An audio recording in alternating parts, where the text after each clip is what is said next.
Okay, let's be real for a second. You've probably tried, well, everything in the self-improvement universe lately, right? The planners, the cold showers, the routines, maybe even those AI productivity things. Reducing the hours. Exactly. You're working hard. Yeah. But look ahead to 2025. Does that feeling, that like core feeling of being stuck, or maybe the fear you're not hitting your potential, does it still feel, well, there?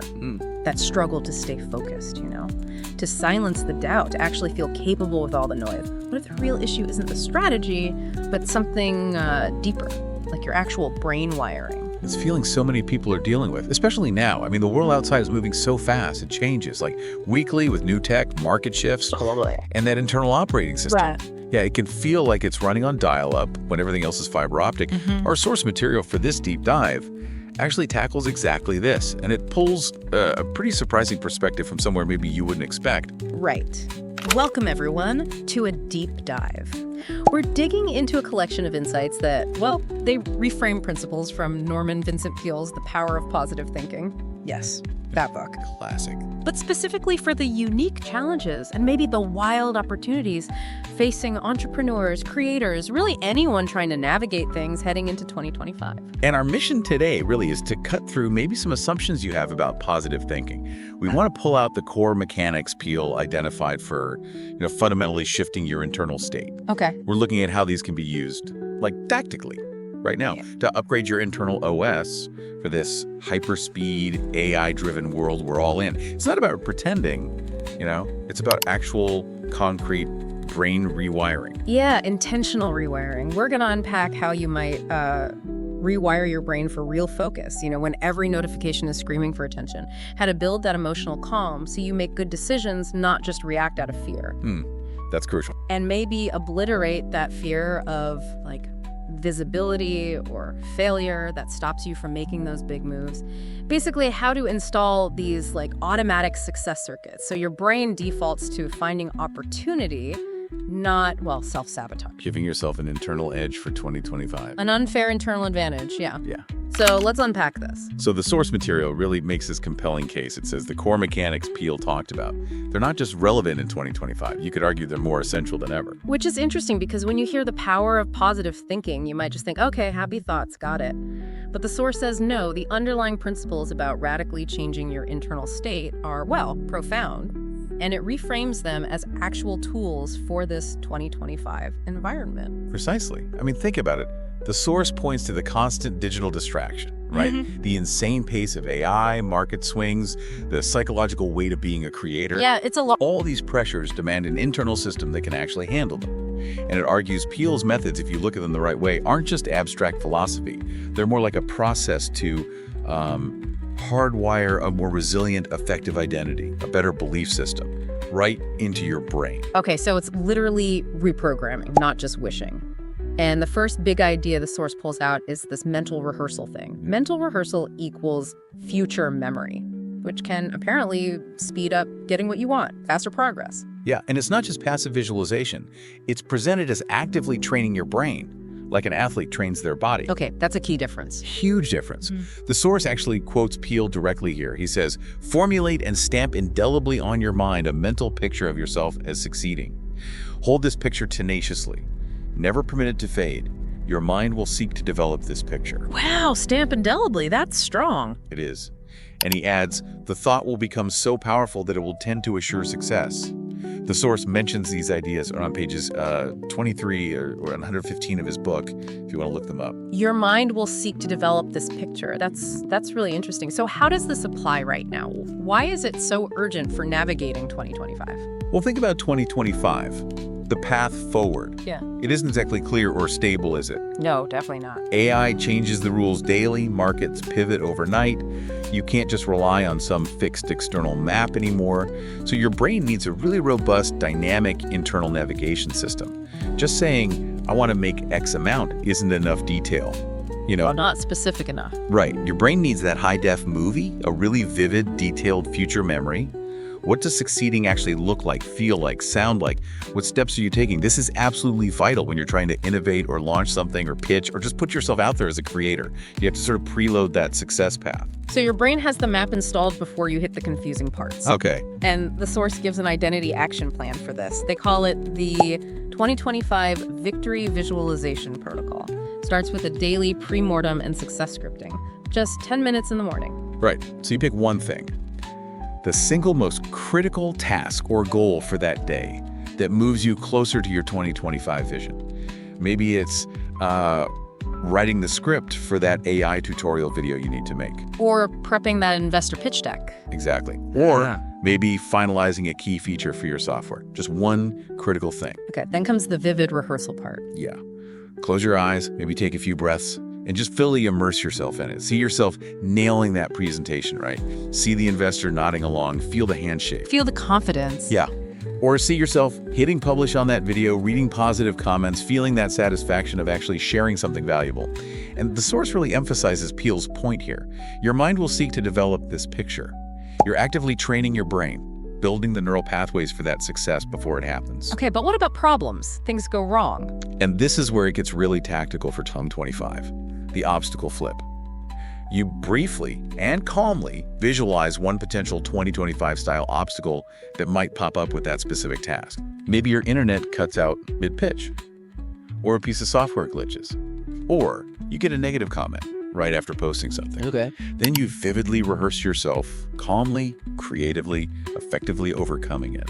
You see yourself handling the tech issue smoothly, responding to that comment with grace, finding a workaround. Oh, I like that. So you're not ignoring potential problems, you're building mental resilience into the rehearsal itself. It's like athletes visualizing the game-winning shot. The source mentions LeBron James doing this. Exactly. He's not just hoping, he's kind of pre-lived that moment thousands of times in his mind. His brain has that future memory of success already banked. That's it, precisely. And the source applies that directly to a 2025 entrepreneur. If you're launching, say, a new AI integrated service, you have to mentally rehearse the sales call, the demo, handling tough questions, even troubleshooting on the fly. Makes sense. Because your brain, having seen the success and practiced getting past the hurdles, is just far better equipped to handle the real thing when it happens. It literally works to manifest that rehearsed reality. That makes it so practical. Not just imagine success, but build the brain wiring for success and for handling the bumps.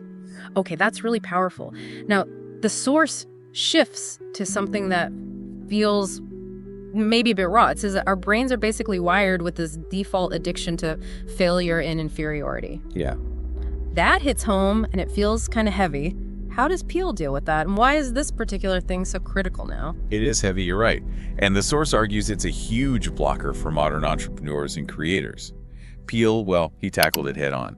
He said, the greatest secret for eliminating the inferiority complex is to fill your mind to overflowing with faith. That's page 14. Okay, overflowing with faith. And he gave a very specific, very direct action. 10 times each day, practice the following affirmation. I can do all things through Christ, which strengtheneth me.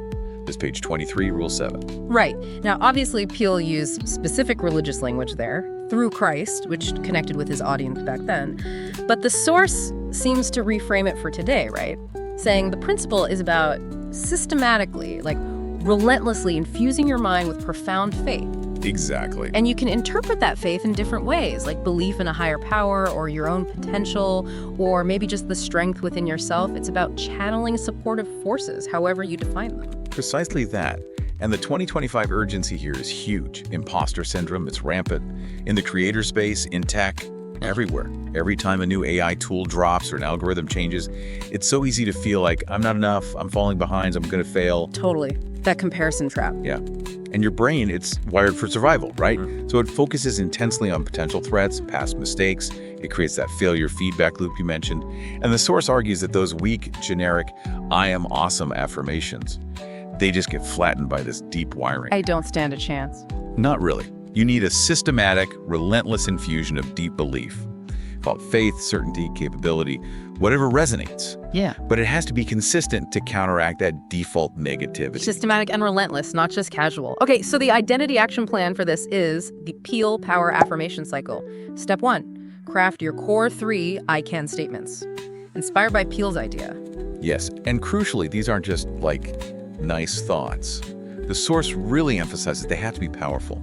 Identity level declarations, things that feel true deep down, even if they're still aspirational. The examples given are pretty potent. Like what? Things like, through the highest power within me, I have the ingenuity to master any 2025 challenge. Or, my mind is a conduit for brilliant, value-creating ideas the 2025 market needs, and I am divinely supported and guided. Every obstacle contains an opportunity. Wow, those are definitely identity level. Okay, so you craft those. Then comes the practice part, the 5x5 loud protocol. Right. 5 times a day, maybe set reminders on your phone. You say these core 3 statements out loud with real conviction, 5 times each. Out loud, 5 times each, 5 times a day. Why out loud? The source points to Peale's insistence on repetition and saying them aloud. It's not really about logic. It's about bypassing that critical conscious mind, the part that argues back, and embedding these beliefs directly into your subconscious operating system. Phone alarms just make it tactical for today. Makes sense. Makes it a non-negotiable practice. And the final piece is the evidence log. Yeah, this is brilliant. At the end of the day, just spend 2 minutes. Find and write down one tiny piece of evidence from your day that actually supports one of your I can statements. Why is that so important? Because it directly fights your brain's natural negativity bias, the tendency to focus on what went wrong. Oh, yeah. This actively trains your brain, specifically your reticular activating system, that filtering part, to start noticing and finding proof of your capability. Proof of these supportive forces working in your life. You're literally teaching your brain to see evidence for your new powerful identity. Collecting data points for the new belief system. Okay. The source mentions Oprah Winfrey here. Yeah, as an example. She faced enormous obstacles, right? Systemic ones. And her repeated public statements about faith and self-belief. The source suggests they weren't just speeches. They were likely the external sign of a really deep, practiced internal dialogue. She systematically infused her mind with that unshakable belief in her path, her capability. That helped her rewire from perceived limitations to, profound impact. It's a great example of what consistent, deliberate mental practice can actually build. Absolutely. It shows the power over time. Okay, so takeaway number 3. We've got mental rehearsal for success and overcoming that inferiority loop. What about dealing with the future itself? The idea is to expect the best, but not just wishful thinking, as a 2025 strategic default. Right. This is about actively setting your internal compass, your default setting, towards positive outcomes. Peale's quote here is super direct. If you expect the worst, you will get the worst. And if you expect the best, you will get the best. Learn to expect, not to doubt. In so doing, you bring everything into the realm of possibility.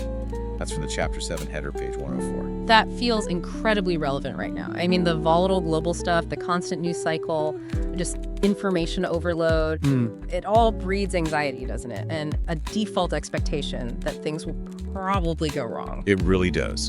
And if your brain is constantly anticipating failure or disaster, you're unconsciously programming your focus, your energy away from spotting opportunities. You're braced for impact instead of looking for openings. Right. So expecting the best isn't about being naive or ignoring risks. Not at all. It's a strategic brain state. It primes your perception. When your brain expects good outcomes, it's actually more likely to notice positive cues, spot potential solutions, and feel the energy to act when opportunities pop up. Instead of being paralyzed anticipating problems, you're setting your internal GPS for success by default. Okay, how do we make this a strategic default then? The Identity Action Plan is the 2025 Expectant Victor routine. Starts with morning expectation priming, just 5 minutes. 5 minutes to start the day. Ask yourself that powerful question the source poses. If today were to unfold with ideal, positive outcomes for my key projects, what would that actually look, feel, and sound like? Really visualize it. Exactly. The source suggests maybe journaling 3 to 5 specific positive expectations. Could be simple things like, I expect that tricky client conversation to go really smoothly and lead to clarity, or I expect my latest content piece to really resonate with the audience I want to reach. You're deliberately setting a positive filter for the day. Okay. And then there's the already done visualization bit. Right. For one of your major 2025 goals, maybe hitting a revenue target, launching a product, building a certain audience size, spend just a couple minutes each day visualizing it as already successfully completed. Already done. Already done. Feel the relief, the pride, the positive impact it's having. The source points to Peale's story about that baseball team, page 107. Their mindset shifted and suddenly, now they knew they could win. It wasn't just hope anymore. you're cultivating that deep sense of knowing that your desired outcome is, well, inevitable. Cultivating certainty, not just wishing. It makes me think of people like Alex Hormozy, the source mentions him. When he launches something big, there's this almost palpable aura of expectation around its success. Yeah, you feel it. And it's not just marketing hype, right? It's likely rooted in a really deeply ingrained belief system, a strategic expectation that influences his team, his audience, the whole energy of the project. He's strategically expecting success, which probably influences the odds of it happening. It's a powerful example. How consistently orienting your mind towards success can create this kind of self-fulfilling dynamic. Okay, but even with all this positive expectation, obstacles are still going to show up, right? Especially in 2025. What happens then? The source, drawing heavily on Peale, makes a pretty bold claim. The obstacle is mental. Yeah, that one can be challenging to wrap your head around, can't it? But it's fundamental to Peale. He writes, "The rough is only mental. It is rough because you think it is. In your mind, you have decided that here is an obstacle. The power to overcome is in your mind." It's page 132. And he advises, do not build up obstacles in your imagination. Depreciate every so-called obstacle. Minimize them. Page 23, Rule 3. So he's saying that difficulty isn't just the thing itself, but how we perceive it, our thoughts about it. Largely, yes. Yeah. And think about 2025, we're constantly facing obstacles. AI, competitors, platform changes, economic shifts, burnout. Yeah, the list goes on. If we let our internal dialogue inflate these into these huge, insurmountable walls, we just freeze up, we get paralyzed. Right. So the source connects Peale's insight to, well, modern reality. Your perception of the obstacle dictates its power over you. And in the fast, agile world of 2025, being able to navigate challenges quickly, it comes from your ability to shrink them in your mind first. That internal shrinking, that feels key. So what's the identity action plan here, the Peale obstacle minimizer? It starts with a really critical filter. Is this real or is this thought? Filter. So when a 2025 style challenge hits, maybe an AI update impacts your income stream, or a big client leaves suddenly, stoppy, take a breath. Pause. And ask yourself that question from the source. Is this an objective, unchangeable law of physics? Or is this a situation my thoughts are making feel huge, catastrophic, and impossible? That distinction alone feels like it could change everything. Is it a real wall or just my brain telling me it's a wall? Exactly. Separating the objective fact from the, fear-fueled story we tell ourselves. Right. Then the next step is to commit to starve the little negatives. Peale was really big on this. Those little negative phrases, page 129, that clutter our speech and internal chatter. This is impossible. I'll never get this done. I'm so overwhelmed. The source suggests committing, maybe just for 1 week, to consciously eliminate these from your speech, from your thoughts. Replace them with a positive opposite, or even just a neutral statement of fact. Peale used an analogy, page 130. A clean engine always delivers power. Your mind needs to be that clean engine. Cleaning up the internal airwaves. Takes conscious effort, though. It really does. And finally, gratitude refocus. When an obstacle feels overwhelming and your brain just wants to spiral into worst-case scenarios, consciously shift your focus. Ask yourself, okay, what can I control here? What resources do I actually have? Skills, network, tools, what am I genuinely grateful for despite this challenge? So it's not ignoring the problem. Not at all. It's strategically redirecting your brain power away from magnifying the obstacle size and towards identifying your inherent capacity and the tools you actually have at your disposal. The source gives that fictional example, right? Sarah, the writer threatened by AI tools. Yeah, it's relatable. The old brain reaction is panic. I'm obsolete. My career's over. This AI is an insurmountable obstacle. The obstacle feels giant. Right. End times. But the rewired brain reaction, applying these principles, okay, the AI exists, that's a fact. But the rough is my fear of becoming obsolete. How can my human skills, creativity, empathy, unique voice, how can they leverage this AI? How can I offer something more valuable now? This isn't a wall, it's a stepping stone, if I choose to think about it that way. She shrinks the threat and focuses on her own power. It totally shifts the energy, the potential response. Seeing it as rough you can navigate instead of a mountain you can't climb. Yeah, that's everything. It fundamentally changes your internal operating system for handling whatever 2025 throws at you. Okay, the source also touches on one more concept. It might sound a bit out there for our tech-focused 2025 world. Prayer power as projectable energy. What exactly did Peale mean by that? Well, Peale talked about prayer not just as, asking for stuff, but as sending out of vibrations. to God. He suggested the human brain can send off power by thoughts and prayers, pages 64, 69. And he used that phrase, prayerize, picturize, actualize, page 58. Projectable energy. How does that fit into 2025, though? So the source interprets this in a more modern context, in a world that often feels really disconnected, maybe even draining, right? This idea of focused intention or prayer power is about consciously directing your internal energy outwards. Okay. It suggests this can subtly influence your environment, maybe impact team dynamics positively, or even shape client interactions. When the digital world just passively sucks your energy away, this is about active, conscious energy direction. Okay, directing focus and energy with intention. So what's the identity action plan here? The 2025 intention broadcast. Yeah.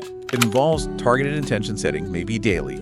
You identify one person, could be a client, a team member, maybe someone you're struggling with, or one specific project outcome you want to influence positively. Then for just a minute or two, hold them or the situation in your mind and consciously send feelings of, like, goodwill, clarity, success, positive resolution. The source mentions Peale's stories about intentionally directing positive energy towards people near him.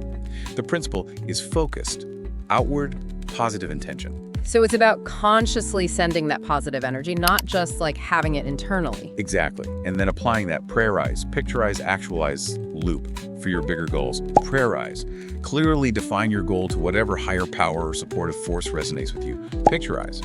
Vividly see it unfolding successfully, feel those positive emotions, actualize, then take inspired, aligned action as if that successful outcome is already happening.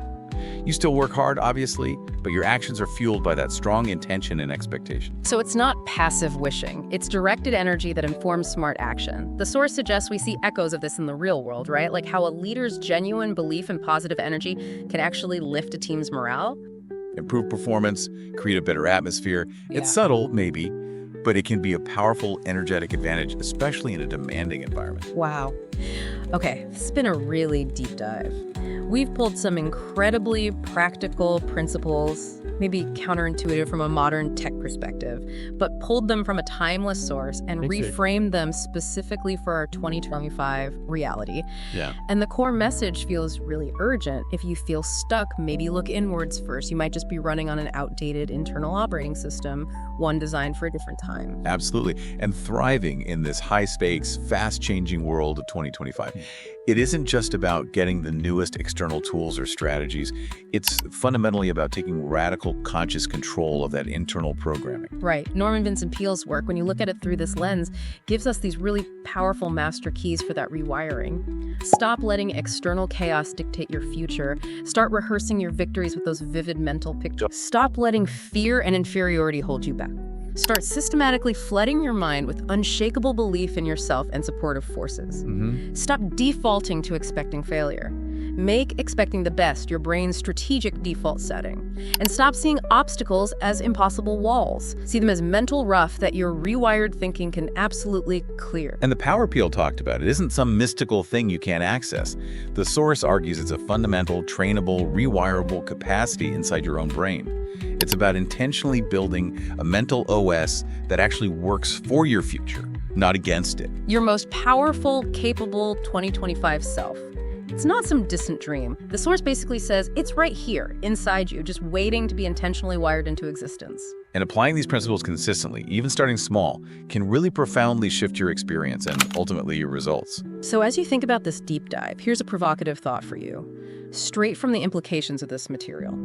After hearing all this, looking ahead at 2025, the challenges, the opportunities, what one specific piece of outdated mental wiring are you going to consciously commit to upgrading this week? Because that journey of rewiring, it really starts with that single conscious decision and then the consistent intentional practice that follows it. Thank you so much for joining us for this deep dive into how maybe some profound principles from the past can offer a really clear blueprint for thriving in the future. Keep learning, keep exploring, and definitely keep that curiosity alive.